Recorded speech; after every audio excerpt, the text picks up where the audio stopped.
Ne okuyardın ad gününde tamaşaçılarımıza? Nazende sevgilim. He, oku.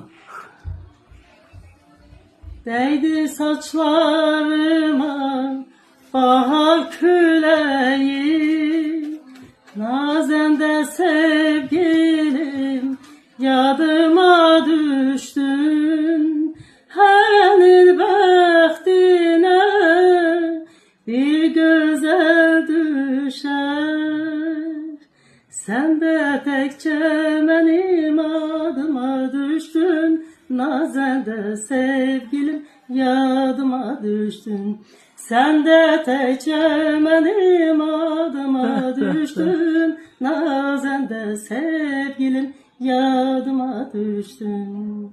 Sensiz dağ döşüne çıktım bu seher, öttü kumru kimi gül şelaleler.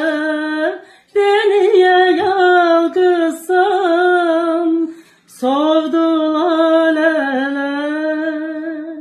Kuvvetiniz kilim yadıma düştün. Nazende sevgilim yadıma düştün.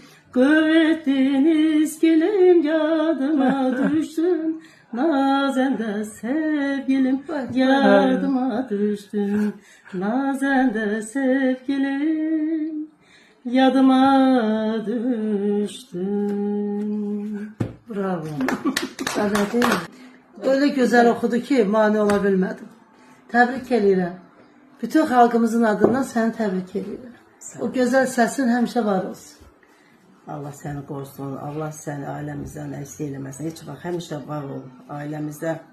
Həmişə demişəm, deyəcəm, nə bilim 30 il bundan qabaq dediyim sözlərdir. Bir nəslin görmədiyi işi sən görə bilərsən kişi kimi. Mən kişi xarakteri, qadın olsun, kişi olsun, hamısına hörmətim olub həmişə. Sözün üstündə duran. Allah səni qorusun. Ay heç nə demir.